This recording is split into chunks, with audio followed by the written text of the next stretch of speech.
Well, it all began 54 years ago, on September the 30th, 1965. Now Thunderbirds are go again in this exclusive lineup to celebrate Thunderbirds Day. Brought to you by C21 Films and independent television. In addition to rare archive material and interviews with the people who were actually there, we also present brand new episodes of Thunderbirds, filmed in Super Mario Nation.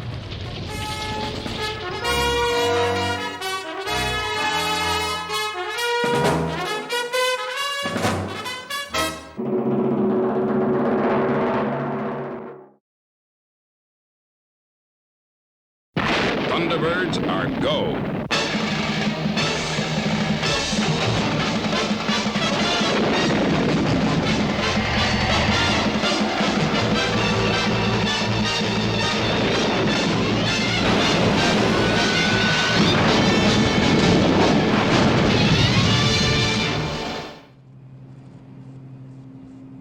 Oh, m'lady?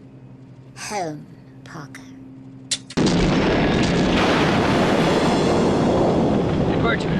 Virgil, you gotta hurry up.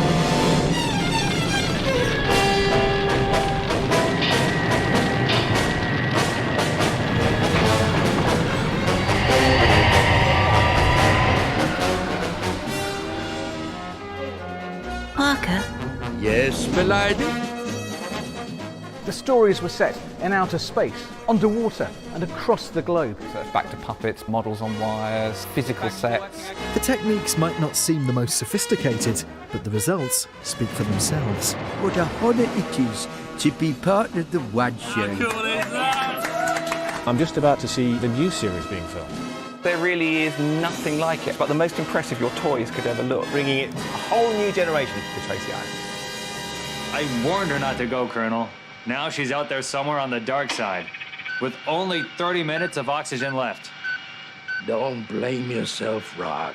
She was determined to get that space flu vaccine through to the miners at Station X-19.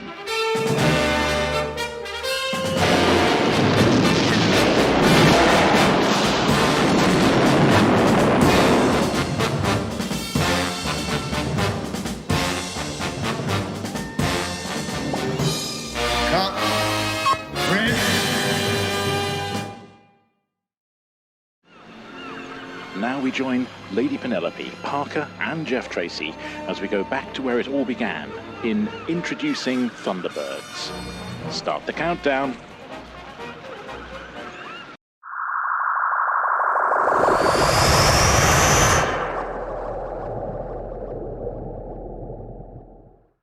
Five, 4, 3, 2, 1.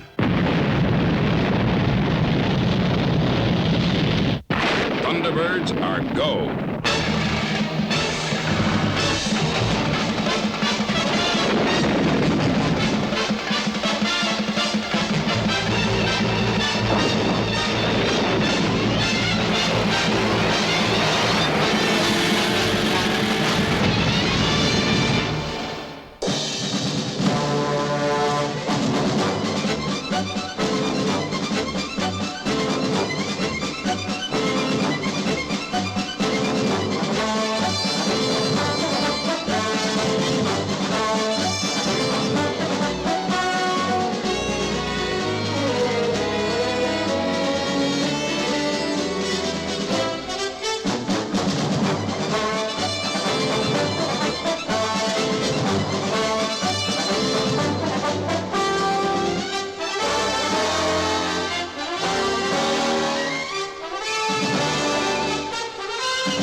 Land sighted, milady.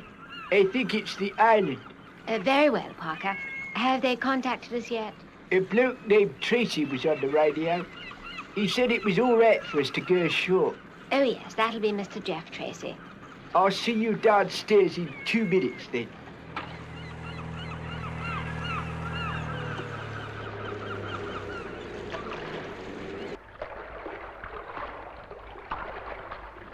Do drive slowly. You know how I sometimes get seasick when we use the hydrofoil on the car. Oh, go careful, milady. The sea's not too bad. Nice and calm it is.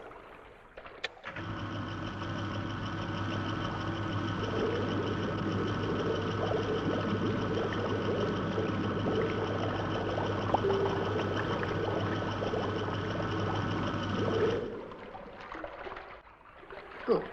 You may proceed, Parker. Open the garage door. Yes, milady.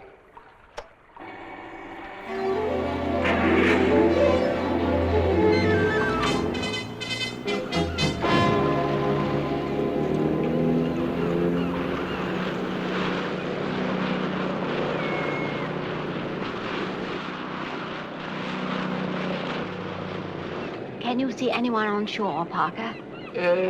Only a big geezer with grey hair. Parker, how many times must I tell you about that awful slang?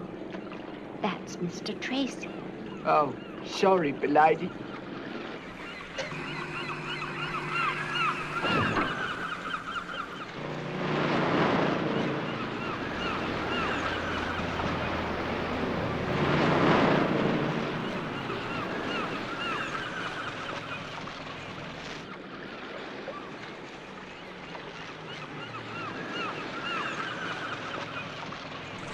Lady Penelope, it's good to see you again.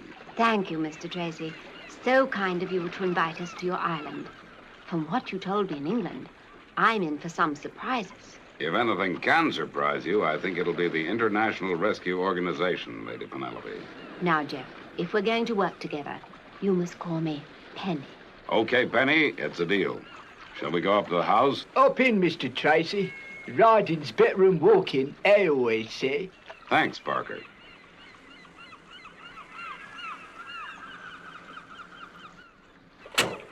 Say, Fab 1 sure is a great automobile.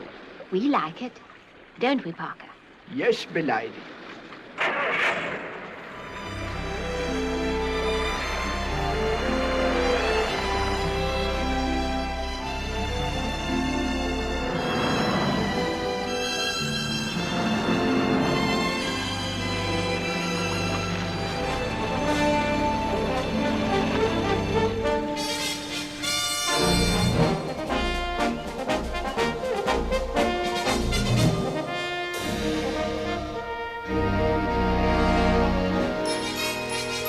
Here we are. Now, if you'll follow me, Penny. Bring the luggage, will you, Parker? Yes, milady. I'll have to make several trips. You've brought a lot of gear. Parker, when one's visiting, one tries to look one's best. Yes, milady. Good job she didn't empty the other 4 wardrobes. The yacht would have sunk. This is the lounge, Penny. I control most of the rescue operations from here. Oh, really, Jeff? It's quite beautiful. As you know, the organization must remain top secret. That's why everything is concealed. Quite so. It wouldn't do for your little ideas to fall into the wrong hands.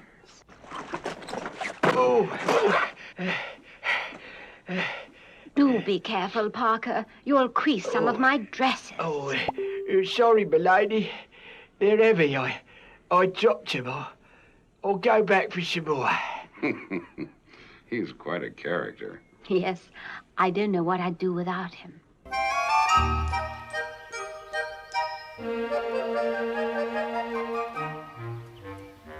Right. I'll take a look around, Penny. I want you to feel at home here.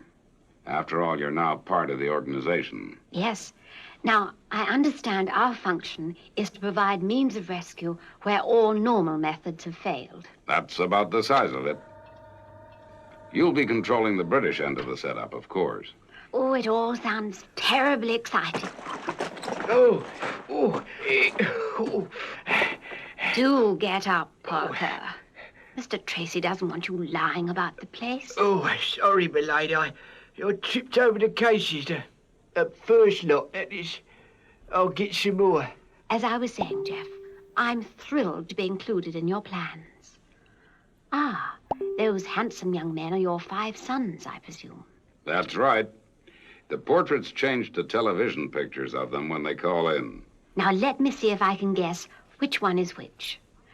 Starting from left, we have John, Scott, Virgil, Alan, and Gordon. Is that right? Exactly, Penny. Parker. Parker. Have you quite finished? Yes, my lady, they're all in there. Which one did you put the horse liniment in? I think I've bruised my shins. Oh, the 7th one on the right, Parker. Oh. And please put it on outside. You know what a powerful odor that embrocation has. Yes, my lady. I try to hobble out onto the front step. Wow, he's quite a personality. Now, how would it be if I filled you in on the more important details of the organization? That would be excellent. Fine. Now, take a seat and relax.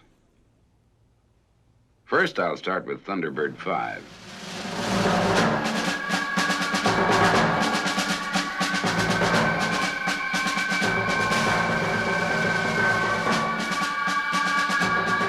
Above the Earth and with the computer equipment in Thunderbird 5, we can monitor every radio call from anywhere on the globe. Now, at the moment, John is in the space station. Now, if he were to pick up a call for help and it appeared hopeless, he would contact me here. Where's that sound coming from? The ashtray. Now, watch. I press this button and it folds back. Hello, Brains? All the boys are in position, Mr. Tracy. Thanks, Brains. We won't be long now. Yes, Mr. Tracy. When we've had our tea, I'll take you for a tour of the island. We'll show you each Thunderbird craft, and I'll explain its function. Oh, I mustn't forget that remote control unit. You mean that awfully heavy-looking box in the corner? Oh, Jeff, you mustn't carry that around. I'll ask Parker to do it. Parker? Parker, where are you? Parker. You called, lady? Yes, Parker. Where have you been? Oh, never mind. Look, will you carry Mr. Tracy's little box for him? Where to, lady? It looks heavy. We're going on a tour of the island. Cool. That's miles. Please, Penny, let me carry it. I assure you I can manage it. No, Jeff. Parker would feel most hurt if he couldn't help out. Wouldn't you, Parker? Yes, lady. Right, Jeff. Shall we go? Sure. I think it'd be as well to use your car, if you don't mind. The installations are well spaced out. Of course, Jeff. Come along, Parker. Don't dawdle. Yes, lady. Come in, lady.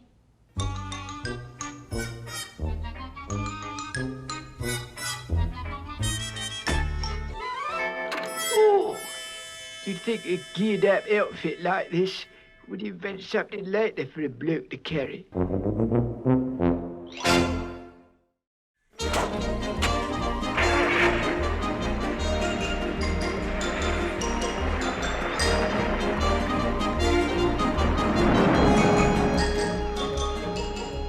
If we could just stop here, Penny, I think it would be an ideal position to view the launch of Thunderbird 1. Anything you say, Jeff. Very well, Parker. Stop the car, please. Yes, lady.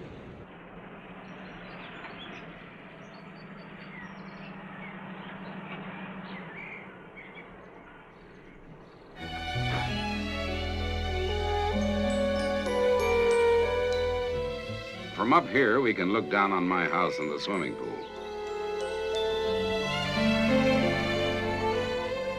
I'll need my control case, Penny. Oh, will you bring the box, Parker? Yes, lady. You remember seeing the lamps on the lounge wall? Yes, I remember. Here's your case, Mr. Tracy. Thanks, Parker. Well, when Scott is called out on an emergency, all he has to do is grasp the lamp brackets, and that part of the floor revolves on a central pivot. The other side of the wall is identical, and it appears as though Scott was never in the room. Oh, I see. Well, your security arrangements have been well thought out. We hope so. Once Scott is on the other side of the wall, a moving floorway takes him towards the nose cone of Thunderbird 1. You mean there's a hangar next door to the lounge? Next door and below ground. Thunderbird 1 stands 90 feet high, so you see we had to do a lot of excavating. Okay, Scott, on your way. FAB. At this moment, Thunderbird 1 is traveling on his cradle down the slipway towards the launch pad.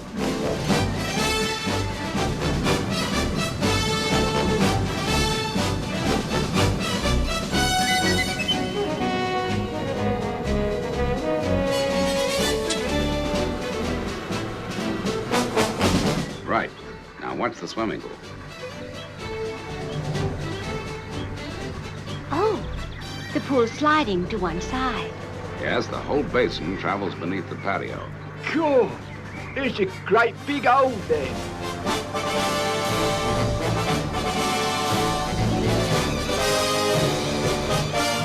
Now watch your eardrums. She's about to lift off.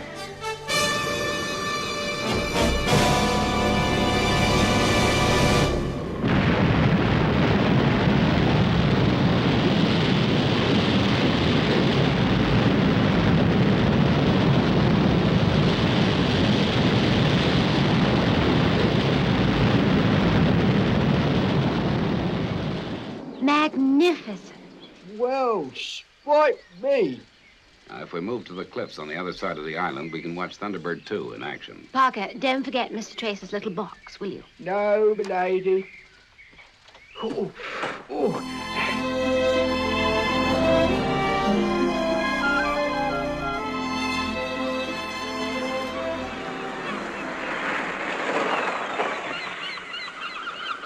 Parker? Yeah, I know. Bring Mr. Tracy's case. As you will see, there is a house jutting out of that cliff face. Below the house is a plain rock wall. Inside that wall is the Thunderbird 2 hangar. Now, Virgil can reach his machine from the lounge. He crosses to the picture of the rocket. I saw that one. It's a smashing photo. Parker always calls paintings photos.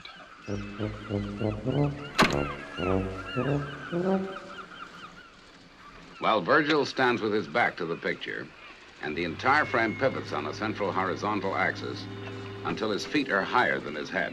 Then he starts his journey down a series of chutes and goes right into Thunderbird 2.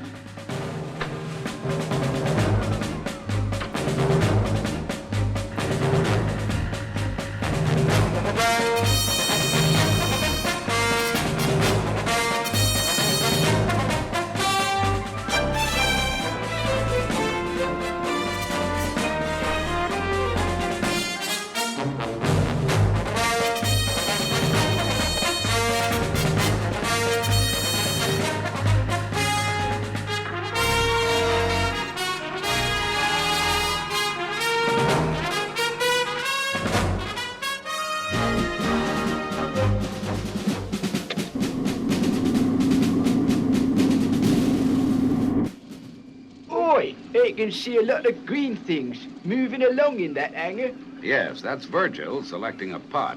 A what? Well, there are 6 pods, each containing special heavy rescue equipment. They move on a conveyor belt beneath the fuselage of the aircraft. Well, what's inside that pod thing, sir? Thunderbird 4. God, that's what I call real clever. Thunderbird 4 is our undersea rescue craft. Thunderbird 2 transports it at high speed, some 2,000 miles an hour, to any part of the ocean we require. You'll see what happens after that when Thunderbird 2 has taken off. I can see the cliff face sliding downwards.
I'll be blowed. It's stopped now. As it's so heavy, we had to perfect a ramp for it to take off. If you watch closely, you'll see part of the roadway open and rise to an angle.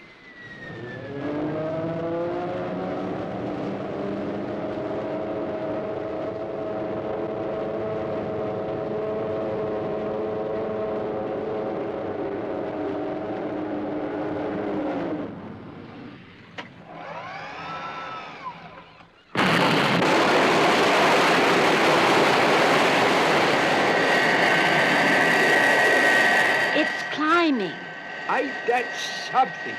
The size of that thing. I never thought it would fly. Now, when I give Virgil the word, he'll bring Thunderbird 2 in over the sea, and you'll be able to watch the launching of Thunderbird 4. Control to Thunderbird 2. Proceed with Thunderbird 4 launch. FAB.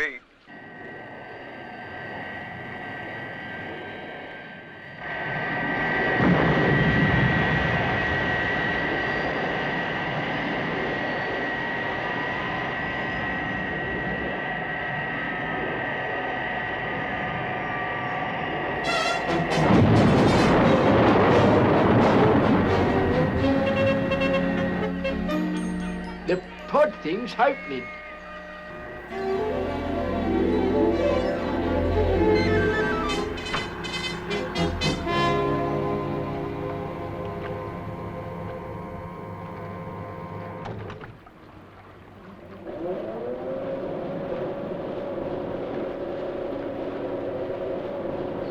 Launch rails slide out, and there...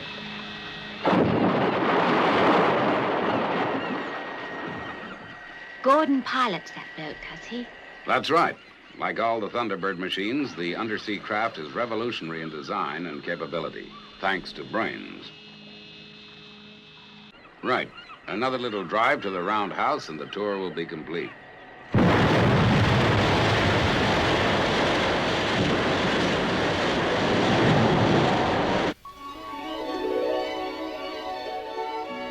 Oh, what an unusual house. It's got a hole in the middle. Specially designed for our purpose, Benny. Below that house is Thunderbird 3. Alan is the pilot, or astronaut is a better title, for Thunderbird 3 is our spaceship. And, of course, it can be entered from the lounge. You guessed it, Benny. In fact, you were sitting on the couch which goes down beneath the floor, taking Alan with it. You can put Mr. Trace's box down now, Parker. Oh, lummy. I was so interested, I forgot I was still holding it. A trolley system carries the couch into the Thunderbird 3 hangar, and Alan is swiftly elevated into the control cabin of the spaceship.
Control to Thunderbird 3.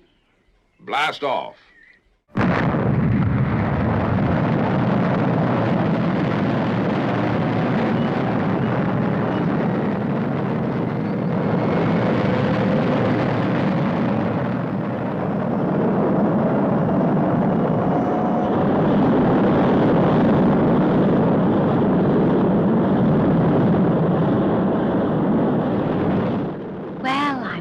truly amazed, Jeff. I'm honored to have had the opportunity of including you in our secrets. Now, shall we return to the house for a spot of dinner? Kirano is an excellent cook. That would be very pleasant. Before we eat, Penny, I'd like you to come to the library. Now you're one of us, you must have our code signs and the other little essential details. You have a rest, Parker. I'll call you if I need you. Yes, m'lady.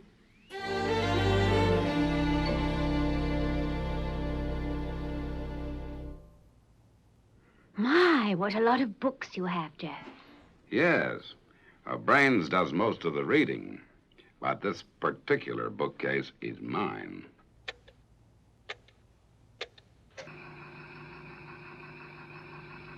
I see. It conceals a safe. Yes. Now, if you'll excuse me while I work the combination. Quite a complicated system. It is. Perhaps the most impregnable safe in the whole world. That's got it. Hey, what's this? I don't understand. The safe is empty. Perhaps I can help, Jeff. Parker?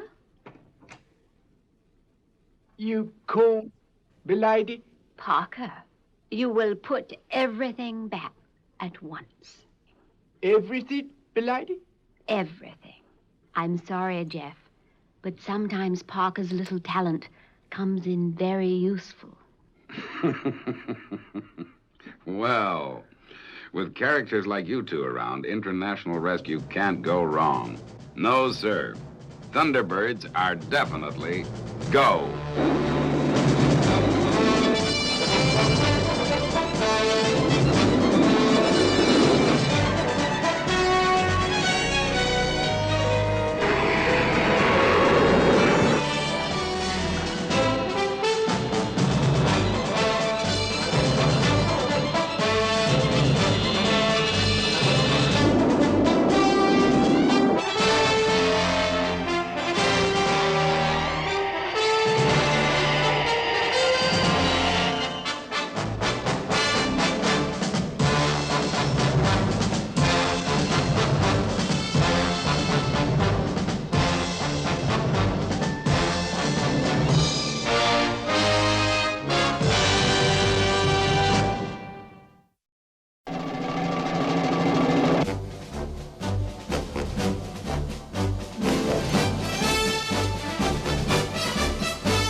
And now just a reminder of today's lineup.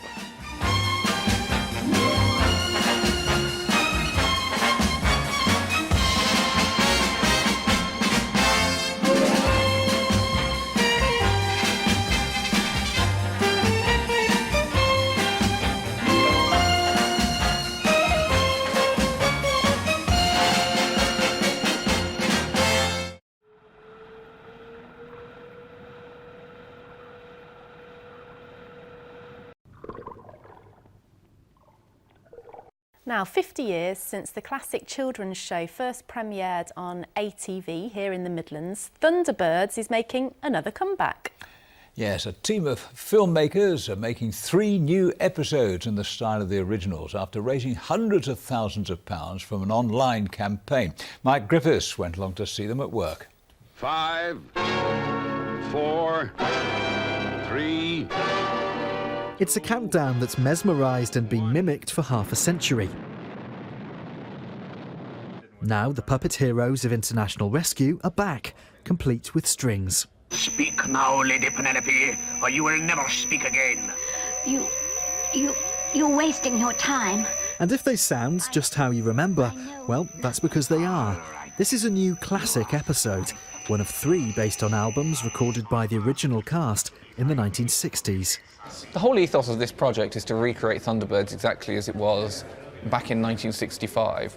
A few concessions to technology in terms of the way we're making it, but what appears on screen must look like it could have been made by the team back in the 60s. From the Himalayas to the Pacific, everything's filmed under one roof. Now, if you're a fan, you'll recognise this, International Rescue's base on Tracy Island. It's an exact replica of how it would have been in those original episodes. 50 years on, the new ones are being made in exactly the same place. Okay, everybody ready? Okay, roll camera, weather, and action. The techniques might not seem the most sophisticated, but the results speak for themselves.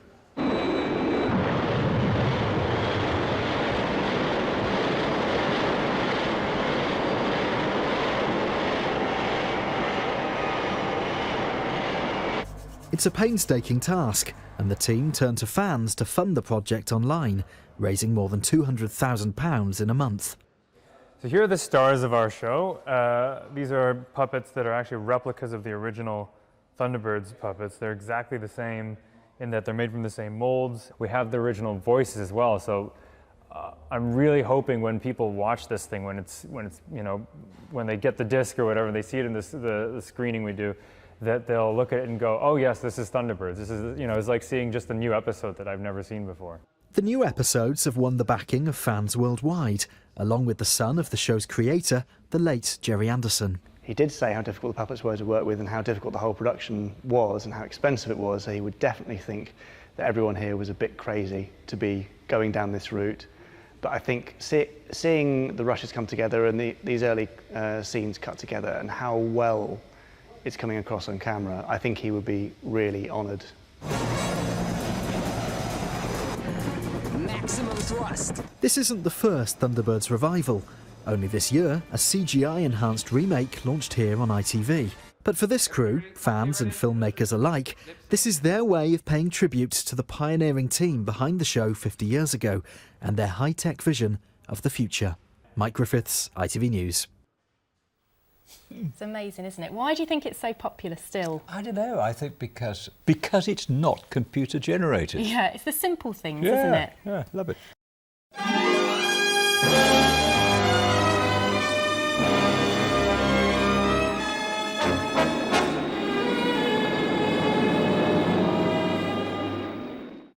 I had pretty well finished Stingray. I had the inevitable call from Lou to say, can you come up tomorrow morning? I want to hear what you've got in line for me for the next show. But about 3 weeks before that happened, there was a mine in Germany which comprised a central shaft which went down to some incredible depth. And then every so often there was a gallery going this way and that way and this way, along which miners were hewing coal. And it's difficult to believe, but the mine was actually under a lake. And one day the bottom of the lake fell out and the mine was flooded. The thing that did it for me was they've located the miners, they're trapped under there, and the only way you can get them out is to drill a big borehole. But the only machine capable of it is 8 hours away. So I started thinking there ought to be rescue equipment, dumped all over the place. And so we embarked on the most difficult and most costly series I've ever made. When the film was finished, I took it to show Lou Grade.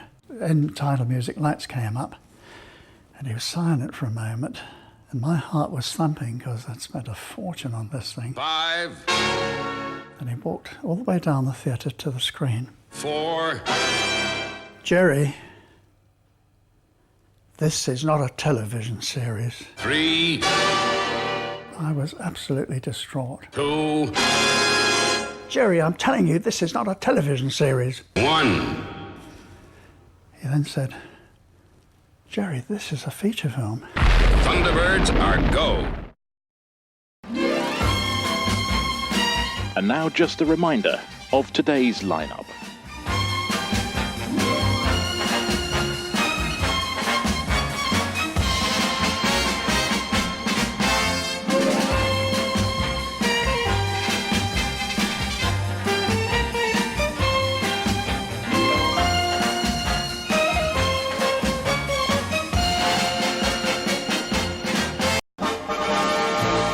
Okay, boys, it's our first assignment, so make it good.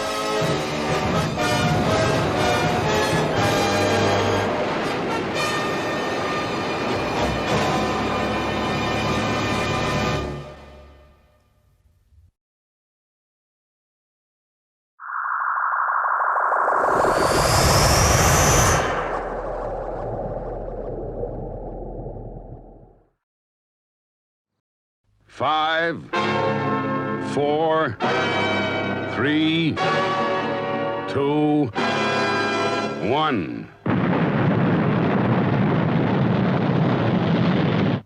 Thunderbirds are go.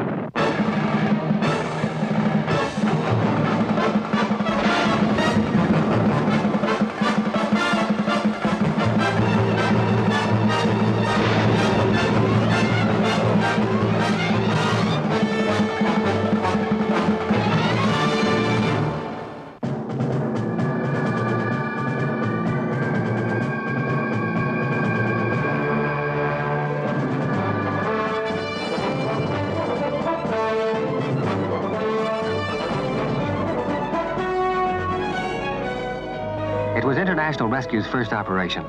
John called from the space monitor, Thunderbird 5, and Father called us together in the lounge to tell us the news. The Fireflash, the giant new atomic-powered aircraft with 600 passengers on board, was in distress at London Airport.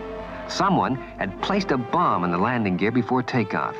As soon as the Fireflash touched down, the explosives would smash the atomic reactor and blow the aircraft to pieces. And what's more, Tintin was on board, on her way to join the International Rescue Team. I don't understand it. Something must be wrong. We're losing height. Ladies and gentlemen, may I have your attention, please? We have developed a minor technical fault and are returning to London. Please fasten your safety belts. Say, you're right. Oh, but I guess it's nothing to worry about. Well, I hope not. It's a very long way down from here.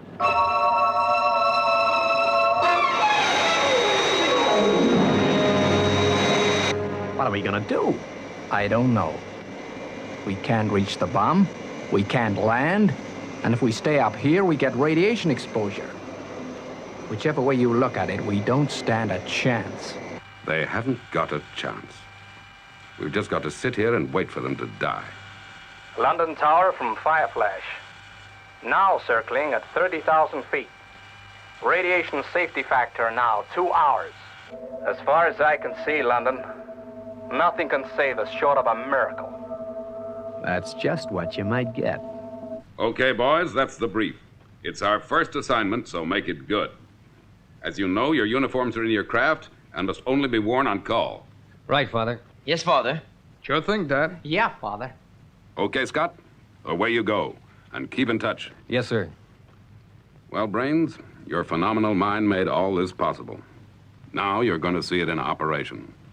Well, good luck, Scott. Take it easy, Scott. So I got onto the revolving panel that leads to Thunderbird 1, and I glided along the moving floorway to the door of the nose cone. Now, once I was in the pilot's seat, I pushed the button that prepared the craft for launching. When Thunderbird 1 was sliding down the ramp into the launch pad, I knew that above me, the basin of the swimming pool was moving across to leave the gap above the launching area.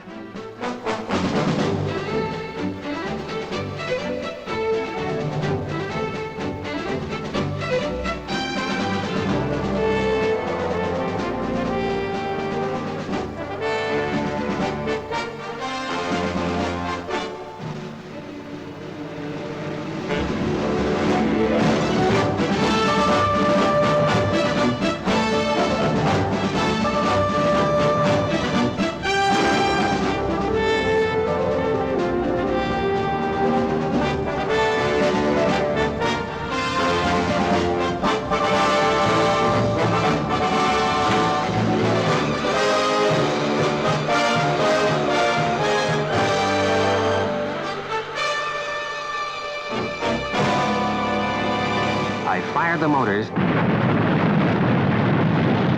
and Thunderbird 1 surged upwards into the daylight.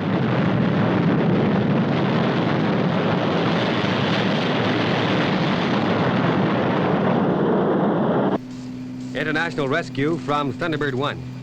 Changing to horizontal flight.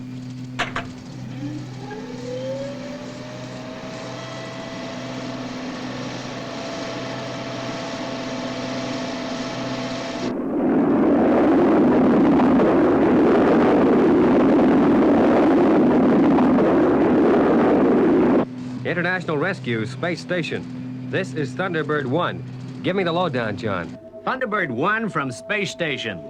They're trying to dislodge the bomb by aerobatics, but they're not having much success. But from what you say, John, we're the only ones that can save them. We better bring up our heavy equipment. It looks like we're going to need it. I'll contact Father on the TV portrait.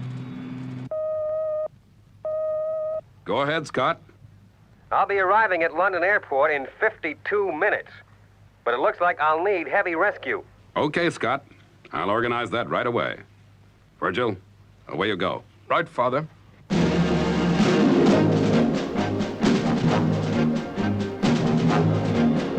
Well, Virgil went down to the heavy rescue hangar by the chute that drops him right into his chair in the cabin of Thunderbird 2. And while a massive cliff face was dropping away to reveal a hangar entrance, the pods containing the rescue machinery were slipping along the conveyor belt.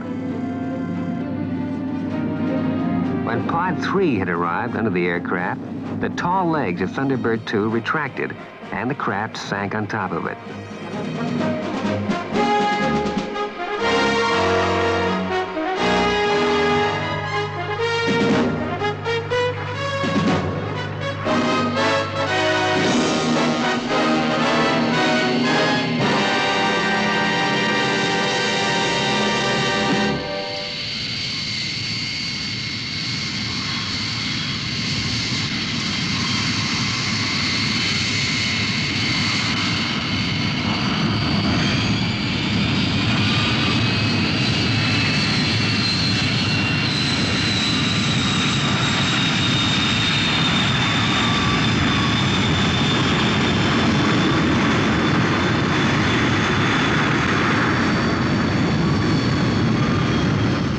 Virgil rolled his machine forward to its ramp.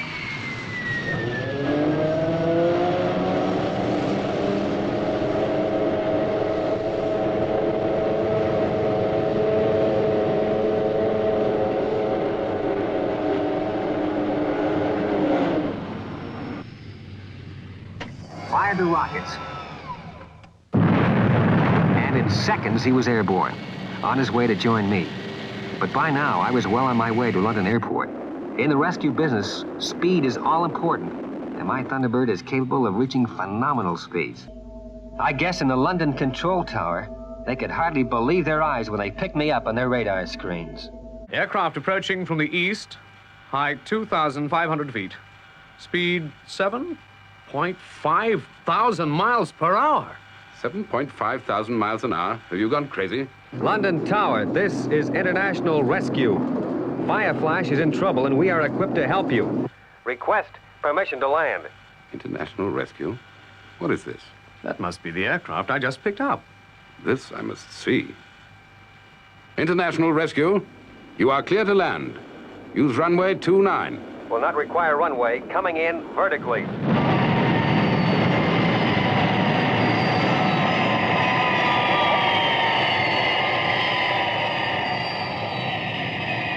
London Tower, from International Rescue. Now, listen carefully. I want men and transport to take my portable equipment to your control tower, and I want an assurance from you that you will place guards on my aircraft to ensure that no photographs are taken. International Rescue, please give me information about your organization. We cannot grant facilities without knowing more details. Look, there are 600 people up there with about 40 minutes to live. Now, you can't help them, but I believe we can. Now, what's it going to be? All right, International Rescue. But I just hope you know what you're doing. I guess the airport controller knew that there was no time for argument. The situation was now desperate. Already one attempt to save Fireflash had been made. They had winched a man from another aircraft into the wing of the Fireflash in an attempt to dismantle the bomb. But when he got there, he lost his grip and fell out through the open hatch. The controller was as good as his word. In seconds, the runway was swarming with police cars that converged on Thunderbird 1.